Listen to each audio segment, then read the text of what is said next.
إن الحمد لله نحمده ونستعينه ونستغفره ونعوذ بالله من شرور أنفسنا ومن سيئات أعمالنا من يهده الله فلا مضل له ومن يضلل فلا هادي له أشهد أن لا إله إلا الله وحده لا شريك له وأشهد أن محمدا عبده ورسوله أما بعد.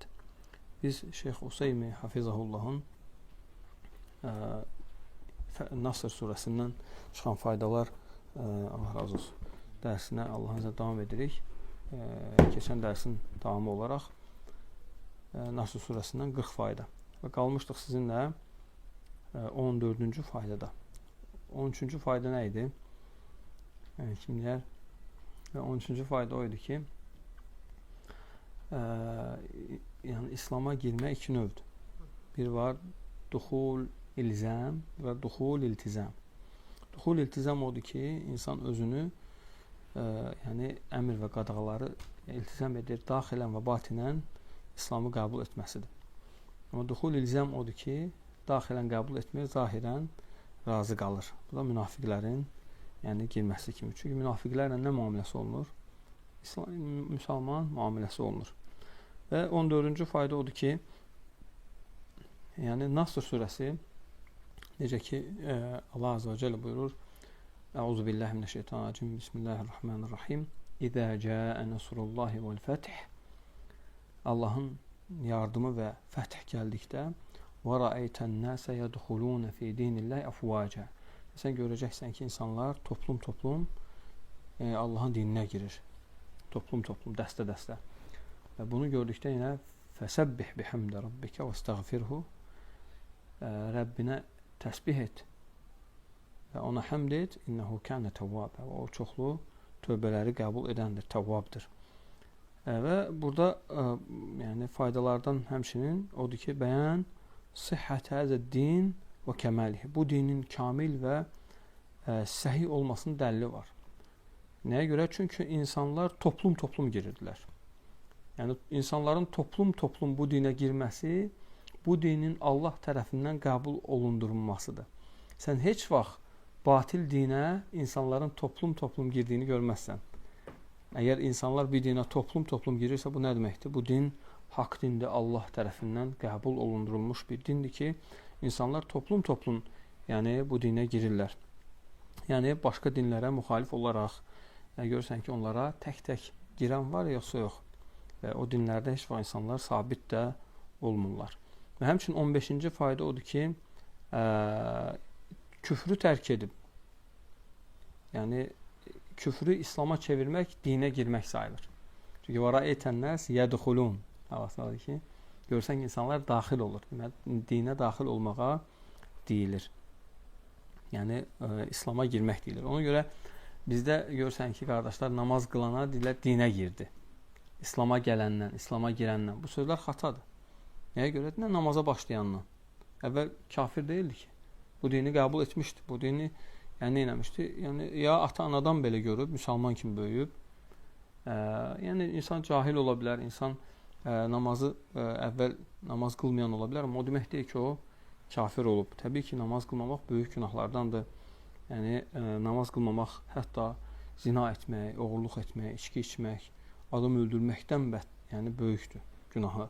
Nəyə görə? Çünki namaz qılmaq əmrdir. Amma o birisilər qadağadır. Yəni bunu həmişə biz alimlər misal verir və deyirlər ki, biri var deyirsən ki, oğluna bu şeyləri etmə, qadağalar qoyursan. Hər bir atanın öz övladına qadağaları var. Misal üçün pis insanlara qoşulma və yaxud da məktəbdə müəllimlərin sözündən çıxma və yaxud da ananın sözündən çıxma və s. belə atanın oğluna etdiyi qadağalar və ya pis vərdişlərdən etmə və s. Bir də var, atanın əmrləri olur. Ananın sözünə qulaq as, dərslərini yaxşı oxu, ədəbli ol, əxlaqlı ol, pis sözlər danışma, pis insanlar olan yerə getmə. Üzr istəyirəm, bunlar qadağaydı. Əmrdə deyirsən ki, yaxşı oxu və s. İndi insan və yaxud da ata deyir ki, al bu 50 qəpiyi, get bir dənə çörək al. Üzüyə yox. İndi təsəvvür et ki, qadağanı pozmaq daha böyükdür, yoxsa əmri yerinə yetirməmək. Əmri yerinə etmək. Çünki təsəvvür etsən, ata deyir ki, pis uşaqlara qoşulma, amma çıxır yola, görür ki, küçəyə çıxır və ya məhəlləyə çıxır, görür ki, pis uşaqlara qoşuldu. Çağırır övladını, deyir ki, mən deməmişdim sənə belə eləmə. Bir də belə eləmə. Acıqlanır. Öz oğluna qəzəblənir. Bu yüngüldür. Amma bir də var ki, deyir ki, al bu 50 qəpiyi, 1 manatı, get çörək al. Oğul deyir ki, almıram. Ata necə olar? İndi təsəvvür et, bəziləri deyir ki, mən Allahın qadağasındayam və Allahın ona görə namazını qılmıram. Çünki mən deyir, yalan danışıram, zina edirəm, Allah bizi qorusun hamımızı, uğurluq edirəm və s. Filan günahlarım var mənim. Ona görə mən namaz qılmıram və ya içki içirəm. Deyirik, bax, sənin övladın sənin qadağavı pozduğuna görə sənin əmrini yerinə yetirməsə necə olar? Sən də Allahın qulusan. Allahın qadağasına görə Allahın əmrini yerinə yetirmirsən. Subhanallah. Bu nə qədər ağırdır. Ona görə əmri yerinə yetirməmək daha ağırdır. Təsəvvür edirsiniz ki, 1 manat verirsə oğlunuza, deyirsiniz, get çörəyə alır ki, almıram. Gör, nə qədər ağırdır bu. Ona görə insanları bunu başa salmaq lazım ki, insanlar çoxsa elə bilir ki, qadağanı işləyirəmsə, mən əmri yerinə yetirməməliyəm. Amma xeyr, elə deyil, əmri yerinə yetirmək daha böyük günahdır. Ona görə namaz qılmamaq. Bax, Adəm əleyhissalam cənnətdə olan ağacdan yemişdi, Allah ona qadağan etmişdi. Və hətta bilirsiniz ki, Adəm əleyhissalam oradan yeməyə kim vadar edib? Həvva. Anamız əleyhissalam. Deməli, şeytan vəsvəsə verəndə Adəm əleyhissalam yemir. Həvvaya təsir edir. Həvva yeyir və həmin o qadağan olunmuş meyvə keçir.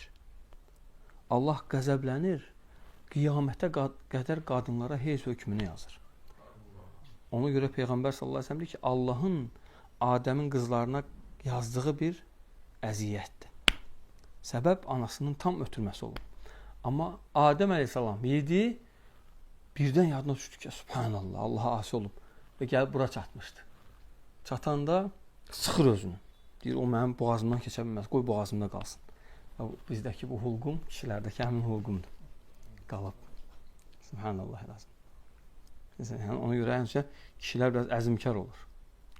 Amma qadınlar tez tabi olunur. Ona görə alimlər buradan qıssədən fayda çıxarırlar və deyirlər ki, İstəvusu bin nisa. Necə ki, Peyğəmbər sallallahu aleyhi və səlləm buyurur, qadınlara nəsiyyət edin tez-tez.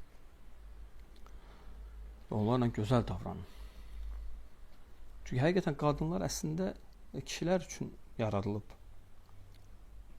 Necə ki, bilirsiniz, Adəm əleyhissalam yaranır və Allah azə və cəllə ona ruh verir. Hətta ruhu üfürüləndə gəlib çatır, onun burnuna çatanda asqırır.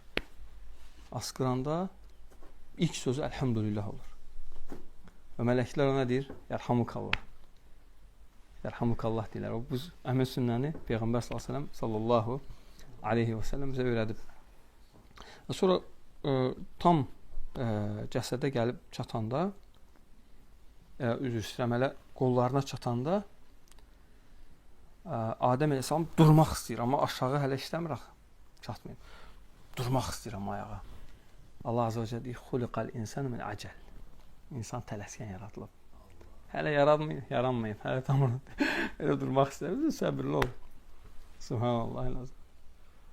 Və sonra tam şəkildə ruh oturuşanda deyir ki, get o mələklər sənin onlara salam ver və o sənin və səndən sonraki zürriyyətin salamı olacaq.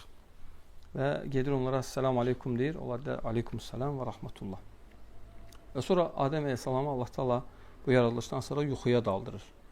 Yuxuya dalır və oyananda, təbii mövzu deyil, çox yayınmayam, uzun etməyəcəm. Oyanır, görür ki, yanında bir nəfər var, özünü oxşuyur. Deyir, mən ənti. Deyirsən, kimsən? Deyir ki, ənə minni, ənə minki və ləki. Deyir, mən səninəm və səndənəm və sənin üçünəm. Allah Azə və Cəllə onun qabrağasından yaratmışdı onu. Və bu barədə Quran-ı Kərimdə ayətlər də var. Və xaləqə minhə zəvcəhə. Onun nəfsindən, onun qadınının zövcəsini yaratdı. Və onun qabrağasından yaradıb. Və bilin ki, qabrığa nədir? Əyridir. Ona görə onları düzəltmək lazım. Amma necə? Elə düzəltmək lazım, sınmasınlar. və onlarla gözəl rəftar etmək lazımdır. Allah Azza və Cəllə buyurur ki: "Və aşiruhunna bil ma'ruf." Onlarla gözəl, ma'ruf rəftar edin. Sərt rəftar heç vaxt fayda vermir. Ailələr həmişə sevgi, məhəbbət üzərində bina olunmalıdır. Peyğəmbər sallallahu əleyhi və səlləm öz qadınları ilə çox gözəl rəftar edib. Və bəzən kişilər qadınların onlara itaətindən istifadə etməməlidirlər. Qadınlar Allahdan qorxub ərlərinə itaət etməlidir. Bu cəmiyyətin islahı belə olacaq. Kişilər də onların itaətindən istifadə edib onları izzətini aşağı salmamalıdır. Ona görə bu iki tərəfli başa düşülməlidir. İnşallah digər mövzularda vaxtda geniş danışarıq və faydaya davam edirik. Və xülasə odur ki, yəni insan gərək neyləsin? Allahdan qorxsun. Və həmçinin deyir ki, ənə qabulən nəs lid-da'vati və inqiyadihim ləmən yəd'uhum ilallahi ni'mətun azimə. Deyir ki, insanların sənin əlindən İslama gəlməsi, dəvət edənin əli ilə İslama gəlməsi, dəvət edən insan üçün böyük bir neymətdir. Necə ki, Allah Azza və Cəllə bunu neymət olaraq Peyğəmbər sallallahu aleyhi və səlləmə xatırladır ki, ey Muhammed sallallahu aleyhi və səlləm, xatırla ki, insanlar sən dəvət etdin, toplum girirlər indi. Və buna görə neynə? Şükür et. Yəni, bu deyir, böyük neymətdir. Tucibu alə-da'i şükran azimə. Deyir ki, vacib edir ki, dəvət edən onlara təşəkkür etmə. Mən də sizə təşəkkür edirəm. Yəni, kim ki, insanın dəvətini qəbul edib, gəlir, vallahi ona böyük təşəkkür lazımdır. Ona təşəkkür etsən, şükür edəsən. Yəni, şükür nədir? Yəni, təşəkkür etmək. Mən ləm yəşkurun nəs, ləm yəşkur illə. Deyir ki, həmçinin faydalardan, həmçinin insan həm Allaha təşəkkür etməli, amma Allaha şükür etməli, həm insanlara. Yəni, həm Allaha şükür edirsən ki, ey Rəbbim, bu insan mənim dəvətimi qəbul etdi. Və həmçinin Allaha, insanlara təşəkkür edirsən ki, yəni, Allah səndən razı ol ki, sən mənim dəvətimi qəbul edib gəlirsən və yaxud mənim dərsimə gəlirsən və yaxud mənim sözümü eşitməyə gəlsən, Allah sizdən razı olsun. Və həmçinin 17-ci fayda neymətlərin çoxluğu şükrün çoxluğunu tələb edir. Neymətlərin çoxluğu şükrün çoxluğunu tələb edir. Nə qədər neymət artırsa, gərək insan o qədər də neynəsin? Allaha şükrü artırsın. Çünki bu ayədə diqqət edin. İzə cəə nasrullah. Allahın yardımı neymətdir. Fətih neymətdir. İnsanların dinə toplum girməsini görmək neymətdir. Nə qədər neymətlər? Buna görə nə dedi? Fəsəbbih bihəmdə rabbikə və istəğfir. Şükür olaraq ona neynə? İbadət et. Onu təsbih et, ona həmd et.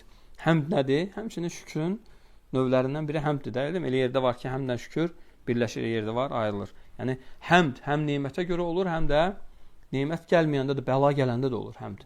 Elhamdülillah alə kulli hal deyirsən. Elhamdülillahilləzi bi ni'məti tətumus salihət. Bir duanı elhamdülillah kulli hali insan bəla gələndə deyir, o birisini neymət gələndə deyir. Ona görə həmd neymətə bağlı deyil. Neymət gələndə də gəlməyəndə də insan həmd edə bilər.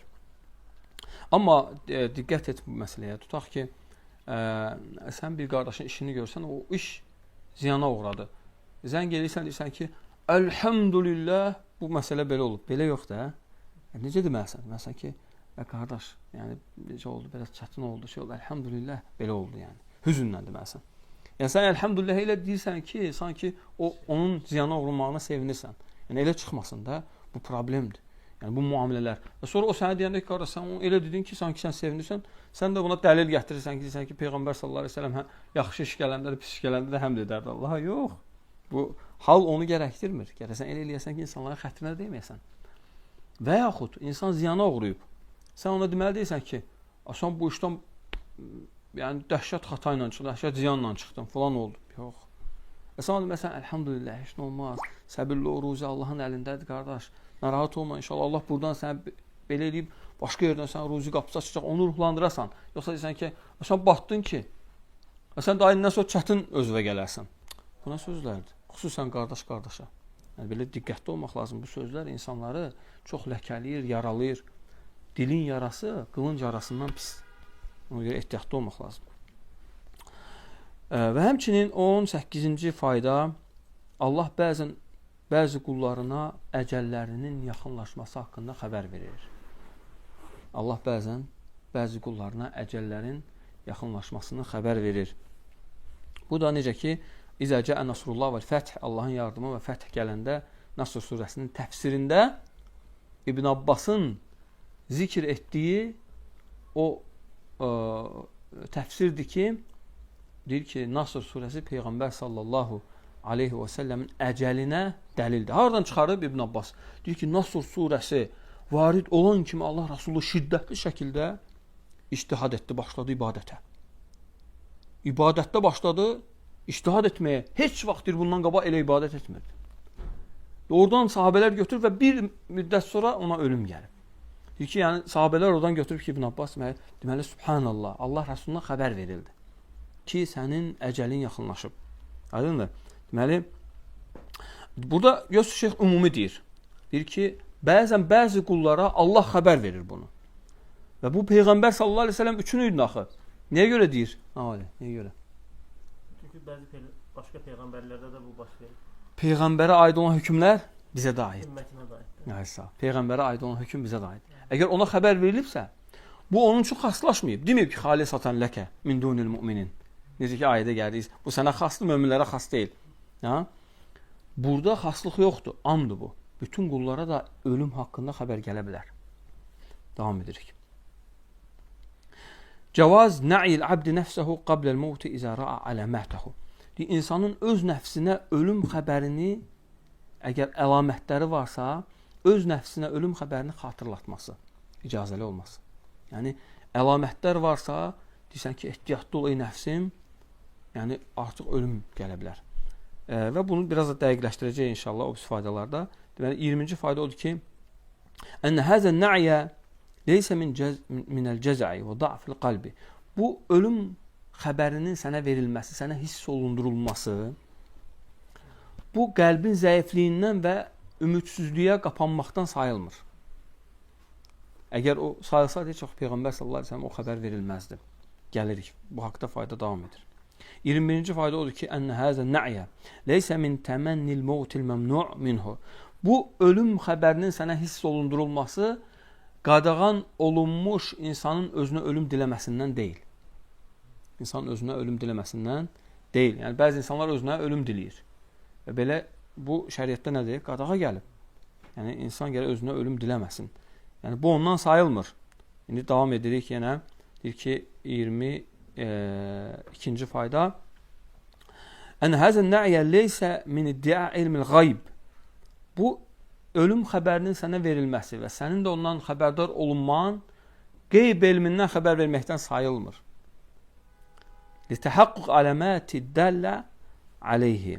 Çünki onun əlamətləri gerçəkləşib artıq səndə. Yəni, bəzi əlamətlər ortaya çıxıb ki, səndə və sən bilirsən ki, artıq öləcəksən. Və həmçinin 23-cü fayda Ənə həzən nə'yə leysə minət təşəumi əl-mənhiyyə anhu. Bu, ölüm xəbərinin sənə verilməsi uğursuzluqdan və ya ümidsizlikdən sayılmır. Həmçinin 24-cü fayda Ən həzən nə'yə leysə huvə mücərradul ixbar bil mevti leysə mənhiyyən anhu.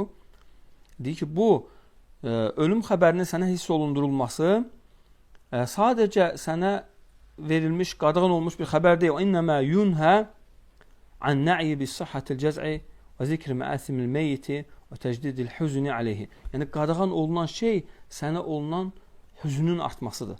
Ola bilsin ki, insan ölümü xatırlamaqla və yaxud da ümidsizliyə qapanmaqla insan xəstələnib və başlayır ümidsizliyə qapanmağa. Bu qadağan olunmuş şeydir. Yəni, heç vaxt Allahdan ümidi kəsməyəsən.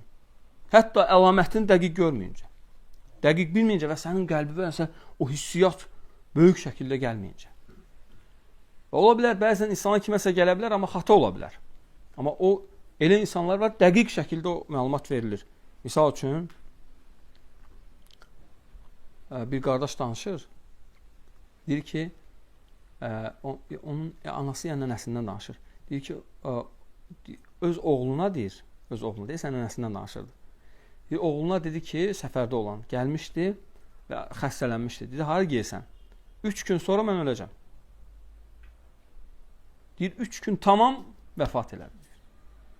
Subhanallah. Və belə xəbərlər çox görə bilərsiniz siz. Və çox eşidə bilərsiniz nənələrdən, babalardan və s. Bunlar nəyə görədir? Bu, o insana hiss etdirilməsidir. Bu da Quranda var. Quranda hər şey var. Allah həmd olsun. Yəni, Quran, sünnə bizə hər şey öyrədib. Ona görə bütün elmlər, məlumatı olmayan insanlar bilmir ki, aliməhü mən alimə və cəhiləhü mən cəhilə. Bilməyən bilmir. Amma var. Hər şey var Quran-ı Kərimdə. Və həmçinin hər şey var Peyğəmbər sallallahu əleyhi və səlləmin sünnəsində. Elə bir şey yoxdur ki, izah olunmasın. Və həmçinin 25-ci fayda bu dəlildir ki, kimin əgər yaşı çoxalıbsa, yaşı artıbsa, qocalıbsa, o gərək itaəti biraz da artırsın. Biraz da itaətdə ictihad etsin. Yəni, insan nə qədər yaşlaşırsa, o qədər ibadətə həris olmalıdır. Əksinə yox. Nəyə görə? Çünki sən Rəbbivə biraz daha yaxınsan. Ona görə, bu ona görədir ki, yəni sən Allahla ən gözəl halda görüşəsən.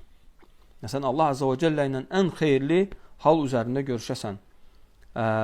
Bunun əksi isə ən şərli haldır. Ona görə Peyğəmbər sallallahu əleyhi və səlləm nə deyib? Deyib, Allah qoca zinakarın üzünə baxmayacaq. Hədisdə necə gəlib? Allah qoca zinakarın üzünə baxmayacaq. Ki, o, Allahla ən pis, ən şərli hal üzərində Allahla görüşdüyü üçün. Və həmçinin 26-cı fayda deyir, Allahın, insanın ömrünün axırına yaxın ən gözəl əməl, artırdığı əməl təsbih və Allahı həmd etmək, Allahdan istiğfar etməkdir. Fəsəbbih bihəmdi rabbikə və estəğfirhu. Allah'a təsbih et. Əgər insanın ömrü yaşlaşıbsa və yaxud da xəstəliyi artıbsa, insan ölüm o nəyini hiss edibsə, o ən çox istiğfar etməlidir. Estağfirullah, estağfirullah, Allah məni bağışla. Allah'a həmd etməlidir və həmçinin Subhanallah zikrini artırmalıdır. Təsbih etməlidir Allah. Və həmçinin 27-ci ennəl istiğfar mimmə yuxtəmu bihi ət-taat. Və həmçinin istiğfar əməllərin, yəni sona verildiyi əməl zikirlərdən biridir. Bilirsiniz ki, Peyğəmbər sallallahu əleyhi və səlləm namazdan sonra nə edirdi? İstiğfar edirdi. Yaxşı, burada niyə istiğfar gəlib? Son nədir ki? Allah Rasulunun həyatının sonudur. Yəni, ey Rasul, sən həyatını ən gözəl şəkildə bitirdin və indi də istiğfar et. Və bu gözəl həyata istiğfarla son ver. Ona görə fikir versin, namazdan sonra istiğfar. Həcdən sonra istiğfar. Hamısından sonra istiğfar. Diqqət elə, görəcəksən, istiğfar var hamısında. Ki, insan orada yəni etdiyi xataları, etdiyi ibadətlərində etdiyi nöqsanları istiğfarla düzəltməsi üçündür. Və həmçinin 28-ci fayda Allahı təsbih etmək, Allahı təhmid etmək, tərifləmək Allahın buyurduğu, Allahın təriflədiyi şəkildə olmalıdır. İnsanın vahm etdiyi şəkildə olmalı deyil. Necə ki, Bişr Əl-Mirrisi, bilirsiniz. Yəni, o bidətçi olub, bilirsiniz. Subhanə Rabbiyəl Ə'lə zikir. Biz harada edirik? Səcdədə. O nə deyirdi? O deyirdi, Subhanə Rabbiyəl Əsfəl deyirdi. Subhanallah. Əsfəl aşağı deməkdir. Ə'lə əvəzinə əsfəl deyirdi. Allahu Akbar. Nəyə görə? Çünki Allahın göydə olmasını inkar edirdi. Gör, Allahın göydə olmasını inkar etmək bəzi bidət əhlini hara sövq edib. Allahu Akbar. Deməli, onun bu sözü deməsi Allaha təndir. Onun vahmıdır. Bu ilə yox. Allahın buyurduğu şəkildə. Subhanallah, Tealəllah, amma yəqulu uluvan kəbira. Allah onun dediyindən uca və pakdır, nöqsansızdır, böyükdür. Ennəl cəm'ə beynət təsbih, 29-cu fayda, təsbihlə istiğfarı cəm etmək daha yaxşıdır onların birisini deməkdən. Təsbih, istiğfar, yəni Subhanallah, estağfurullah, Subhanallah, estağfurullah, Subhanallah. Daha yaxşıdır bu ayəyə görə onların birini deməkdən. Çünki nədir? Fəsəbbih bihəmdi rabbikə və estağfirhu atf etdi. Yəni bu ikisini özündə cəm. Yəni həm zikr et, həm istiğfar et. Həm zikr et, həm istiğfar et. Ona görə alimlər qədimdən deyərdilər ki, bu sələfin çoxundan nəql olunub. və buna bənzər sözlər. Dedi, insan üçün həyatda xeyir qazanması üçün 2 zikir kifayət edir. Biri həmd, o birisi istiğfar.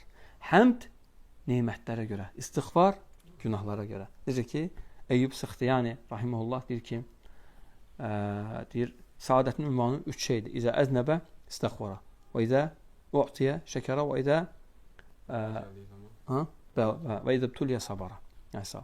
İkisi nədir? Deyir ki, sənə veriləndə həmd edəsən və sən günaha düşəndə də istiğfar edəsən. Bu deyir saadətin ünvanı. Necə ki, bundan İbn Qayyim rahimehullah götürüb, həmçinin Muhammed Abdülvahhab rahimehullah öz Qavaidul Arba'da yəni bunu gətirib. Yəni o sözün müəllifi Eyyub Əs-Sıxtiyani rahimehullah da tabiin, məşhur tabiin. Və həmçinin faydalardan fəsəbbih bihamdi rabbikə. Rabb. Ər-Rabbu ennər-Rabbə min əsmaillahil husnə. Rabb Allahın gözəl adlarından, uca, kamillikdə ən son dərəcədə olan adlarından sayılır. Rububiyyət nə deməkdir? Yəni Rabb rububiyyət sözünə, dedim? Yəni Rəbb Allahın idarə etməsi, Allahın yaratması, Allahın yalnız mülk sahibi olması deməkdir. Və həmçinin ennə rububiyyətə min sifətihi. Rububiyyət Allahın sifətlərindəndir. Rəbb Allahın ismidir və hər isimdən sifət çıxır, ona görə rububiyyət Allahın sifətlərində. Rəblik. Təsəvvür et. Görün siz bidət əhli, biz rububiyyət deyəndə qəzəblənirlər. Subhanallah. Allahın Rəbliyini inkar edirlər onlar. Fikir ver, bidət əhli, bax kimə bidət əhlinə bu söz dinən? Görürsən, rububiyyət sözü eşitəndə qəzəblənir. Sən rububiyyət Rab sözünün sifətidir. Rab isminin sifətidir. Yəni, sən rububiyyəti ispat etmirsənsə, sanki deyirsən ki, Allah Rəbliyi olmayan Rəbdir. Bu nə demək? Təsəvvür et onların sözünə. Allahu Akbar. Rububiyyəti inkar etmək, yəni Allahın Rəbliyini inkar etmək, Rəbb sifətini inkar etmək. O deməkdir ki, Allahın Rəbliyi olmayan Rəbdir. Subhanallah. Bu Allaha təndir ya yox. Əşarilər, Mətrudilər, Mu'təzillər bu etiqaddadırlar. Ona görə onlar Allaha tən edirlər. Necə ki, Bişrül Mərisi yəni tən etdiyi kimi. Və həmçinin ennət-təvvab min əsmaillah. Çünki fəsəbbih bihamdi rabbika vəstəğfir innehu kana təvvabə. Təvvab Allahın isimlərindəndir. Bu ayə onu isbat edir. Təvvab nə deməkdir? Çoxlu tövbələri qəbul edən. Bir var təvvab fəal vəznindədir. Fəalun limə yurid. İstədiyini edən, yəni çoxlu edən Allahın feili sifətlərinə dəlildir. Və həmçinin təvvab nə qədər tövbələr qəbul edir. Milyonlar ona tövbə edir. Təbə feili həm qula nisbətdə istifadə, həm Rəbbə nisbətdə. Rəbbə nisbətdə təbəllah Allah qəbul etdi tövbəsini. Amma təbəl abdu qul özü tövbə etdi, yəni Allahdan bağışlanma, tövbə yəni tələb etdi. Və həmçinin ennət-təvb min sifətihi. Təvvab adı olduğu kimi təvb Allahın sifətidir. Yəni qulun tövbəsini qəbul edən. Əlləzi yuvaffiqul abdə lit-təvbə. O yaxşı sual çıxar ki, o təvb sifəti ilə Allah nə edir? Deyirsən ki, o sifəti ilə Allah öz qulunu tövbəyə müvəffəq edir. Allahu Akbar. Öz qulunu. Tutaq misal ki, Allah Azze və Cəllə deyirlər ki, əli ilə nə edir? Allah deyir ki, 2 əlimlə yaratdığıma mane olma, səcdə etməyə mane olan nə oldu? Düzdürmü? Allah Azze və Cəllə Quran-ı Kərim ayəsi. Nə edir Allah əli ilə? Deyir ki, Allah 2 əlinə yaradır. Allah 2 əlinə ruziləndirir. Allah 2 əli ilə infaq edir qullarına. Allah 2 əli ilə Adəmi yaradıb. Allah 2 əli ilə ərşi yaradıb. Allah əli ilə ərşi yaradıb. Allah Tövratı yazıb. Ədin cənnətinin ağaclarını əkib. Allahu Akbar. Yəni əl sifəti ilə Allah Azze və Cəllə bu əməllər varid olub, biz də necə varid olub o cürə isbat edirik. Sonra deyir ki, Allah tövb sifəti ilə qulunu tövbəyə müvəffəq edir və ondan onu qəbul edir. Allahu Akbar. Ona görə Allaha tövbə etmək lazım. Çoxlu. Və həmçinin 34-cü fayda ennət təvbətə la təxtəsu bil-iqla' an fi'lis-seyyiət. Tövbə təkcə pis əməllərdən geri qayıtmaq üçün olmur. Çünki Peyğəmbər sallallahu əleyhi və səlləm pis əməl sahibi deyildi ki. Dedi fəsəbbih bihamdi rabbika vəstəğfirhu innehu kana təvvabə. İstiğfar edirdi. Tövbə edirdi. Tövbələri qəbul edən də tövbə et ona deyir. Peyğəmbər sallallahu əleyhi və səlləm günahları yox idi. Deməli, tək insan günahlara görə yox, həmçinin nemətlərə görə insan daima tövbə etməlidir. Nemətlər bizə kifayətdir ki, biz daimi tövbə edək Allaha. Və tövbəni saxlamayaq heç vaxt. Ət-tövbə min tərkil həsənət. İnsan həsənətləri tərk etmək üçün də tövbə etməlidir Allaha. Tutaq ki, bugün gecə namazı qılmadı insan. Durub səhər tövbə etməlisən. Allahım, tövbə edirəm. İstiğfar et, tövbə et. Əstəğfirullah və tövbə ileyh. Əstəğfirullah və tövbə ileyh. Əstəğfirullah və tövbə ileyh. Yəni, tövbəsini edəsən. Yəni, qəlbində fikirləşə. Və həmçinin 35-ci fayda Ənə tövbətə lə yu'maru bihə əhədun dunə əhəd. Tövbə insanların müəyyənləri üçün deyil. Bəli, nəsu kulluhum mə'murunə bihə. İnsanların hamısı tövbə ilə əmr olunub. Hamısı. Çünki burada nə deyir? Deyir ki, fəsəbbih bihəmdə rabbik. Sən tövbə et, Peyğəmbərə aid olan şey bütün insanlara aiddir. Ona görə, yəni bütün insanlar lə fərqa beynə muti'in və asi. Və həmçinin burada itaət əhli ilə asi əhli arasında fərq yoxdur. İkisinə də tövbə etməyə Allah Azza və Cəllə əmr edir. Çünki Peyğəmbər sallallahu əleyhi və səlləm nədir? İtaət əhli olub. Ona görə. Həmçinin Allah Azza və Cəllə deyir ki, və tubu ilallahi cəmiən eyyuhəl müminun innallaha yəğfirud zunubə cəmiən. Ey möminlər, hamılıqla Allaha tövbə edin. Həqiqətən Allah bütün günahları bağışlayır. Yəni günahdan da tövbə etmək tövbə sayılır. Aydınmı? Və həmçinin 36-cı fayda Ənə mən təbə Allah aleyh. Kim Allaha tövbə edərsə, Allah mütləq onun tövbəsini qəbul edər. Yəni ona görə tövbənin istiğfardan fərqlərindən biri odur ki, Allah tövbəni mütləq qəbul edir. Tövbə mütləq şəkildə qəbuldur Allah tərəfindən. Elə bir ibadətdir ki, tövbə. Tövbənin qəbul olması üçün qeyd yoxdur. Ki, hansı tövbə mütləq qəbuldur Allahdan. Ona görə xüsusən günah edən insanlara Allahdan bir hədiyyədir. Tövbə et, Allah qəbul edəcək. Ləənnə Allah əmərənə bihə. Çünki Allah bunu bizə əmr edib. Və səmmə nəfsəhu təvvabən. Və özünü də təvvab adlandırıb. Və min təvbətihi aləl-abd. Onun qulunun tövbəsini qəbul etməsi ən yəqbələ zəlikə minhu. Ondan onu qəbul etməsidir. Mütləq. Ey qulum, sən tövbə et. Mən təvvabam. Mütləq qəbul edənəm. Bu o dəlildir ki, heç vaxt Allah tövbəni rədd etmir. Deyir ki, Əl-Fəidət-i Səbiə və Sələsun, yəni 37-ci fayda, şeyx burada deyir ki, Useymi Hafizahullah, deyir ki, Ənəl istiğfar tövbətun. Deyir ki, istiğfar tövbədir. Bu alimlər arasında, nəyə görə? Çünki fəsəbbih bihamdə Rabbikə və istəğfirhu innehu kənə təvbə. Demədi, tövbə et o tövbələri qəbul edir. Dedi, istiğfar et o tövbələri qəbul edir. Buradan götürüb. Lakin bizim şeyximiz Abu Zeyd müəllimdən yazdığım faydalar var. İstəyirəm siz onları oxuyum. Deməli, deyir ki, tövbə ilə istiğfarın bu fərqləri var. Birinci, tövbə qəlblə olur. Çünki ən-nədamü tövbə. Əslində peşmançılıq tövbədir. Amma istiğfar dillə olur. İstiğfar qəlbdə olmur ki. Aydın, bu birinci. İkinci, insan günahda davamlı ola istiğfar edə bilər. Misal üçün, insan günah edir və o günahdır. Allahım sən bağışla, Allahım sən bağışla. Amma günahın üzərindədir. Bilirsiniz. Amma tövbə şərtlərindən biri nədir? Mütləq o günahdan qayıtmalısan. İkinci fərq. Üçüncü fərq odur ki, tövbə mütləqdir ki, qəbuldur. Çünki Allahdan nə deyir? Qafiru zəmb və qabilü tövb.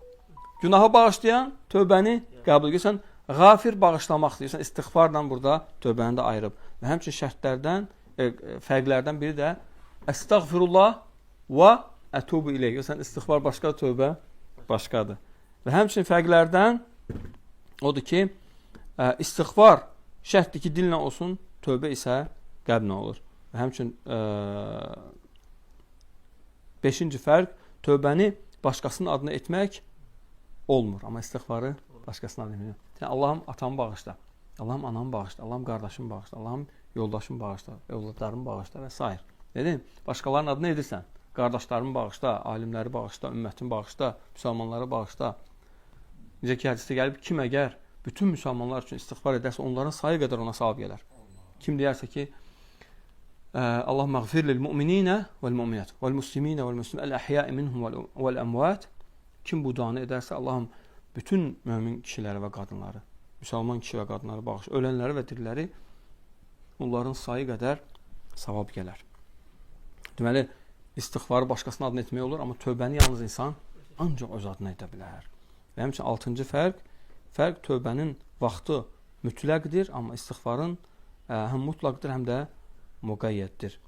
Yəni fərqlərdən budur. Yəni tövbənin vaxtı mütləqdir, odur ki, tövbə gün çıxana qədər, gün məğribindən çıxana qədər, qiyamət qopana qədər hər vaxt nə edə bilərsən? Tövbə edə bilərsən. Amma istiğfar müəyyən vaxtlara, yəni xas olur bəzən. Necə ki, namazdan sonra və s. Amma tövbə hər vaxtı edə bilirsən. Və həmçinin 7-ci fərq tövbə mütləq işlənmiş harama və məkruh əmələ görə olur. Bu da ixtilafdır alimlər arasında. Necə ki, bu ayədə nədir? Yəni Peyğəmbər sallallahu əleyhi və səlləm Allahdan tövbə etdi, lakin o itaət əhlidir. Yəni burada da fihi nazar. Lakin bu fərqlərdən kimi gətirirlər, amma istiğfar isə zikr hökmündədir. Zikr hökmündədir. Nemətə görə də ola bilər. Bəzən görsən bəzi buradakı bəzi şeylərə yəni etirazlar var təbii ki, lakin istədim fayda baxımından sizə onları bildirim. Və həmçinin bitiririk Allahın izniyle 40 faydadır dedim. 38-ci fayda enne kana, yəni buradakı ki innehu kana tawwaba. Fesebbih bihamdi rabbika vestağfir innehu kana tawwaba. Deyir o tövbə.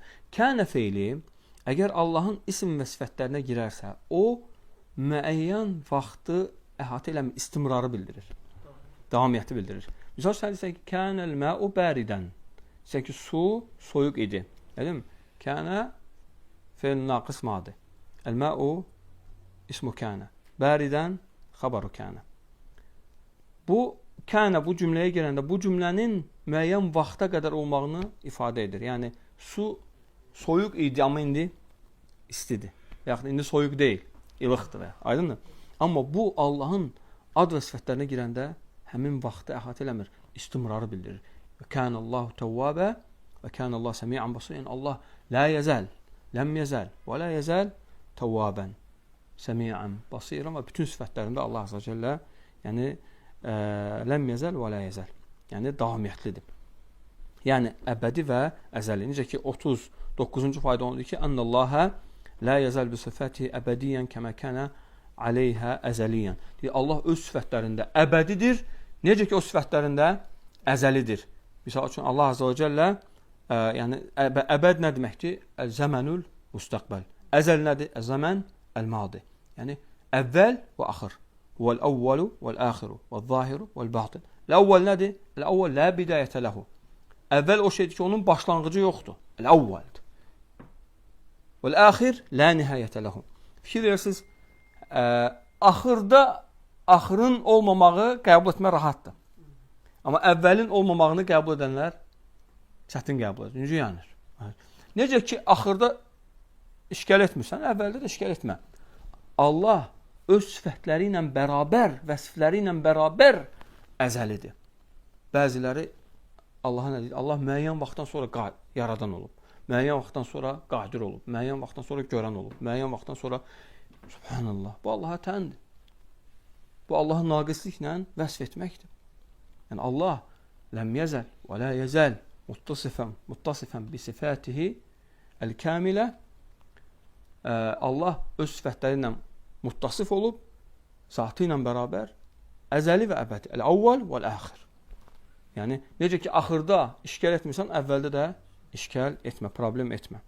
Və həmçinin axırıncı fayda ənə zuhuran nəbi sallallahu aleyhi ve sellem alə qovmihi və fəthihi Məkkətə fəthahu Məkkətə dəlilun alə sıdqı nübuvvətihi. Peyğəmbər sallallahu aleyhi ve sellemin qövmünün üzərinə zuhur etməsi, yəni qövmünü üstələməsi və onun hakim olması, dininin bütün qövmünü əhatə etməsi, nəinki qövmü, dünyanın yarısını, onun 14 əsrdir dininin müstəmir şəkildə davam etməsi onun peyğəmbərliyinin sidqinə, doğruluğuna dəlildir. Allahu akbar. İzləv kənə kəzibən. Əgər bir yalancı olsaydı, ləm yuzhirhullahu aleyhim. Allah onu qövmün üzərinə hakim etməzdi. Qövmün üzərinə qələbə çaldırmazdı. Və huvə yəz'umu mə yəz'umu. O da zənn etdiyini zənn edərdi. Yəni. Aydın mı? Zənn etdiyini zənn edərdi. Və görürsə Allah Taala bütün səbəbləri onun üçün asanlaşdırıb, hətta neynəsin bu, yəni Allah Resulü sallallahu əleyhi və səlləm hakim olsun deyə qövmünə.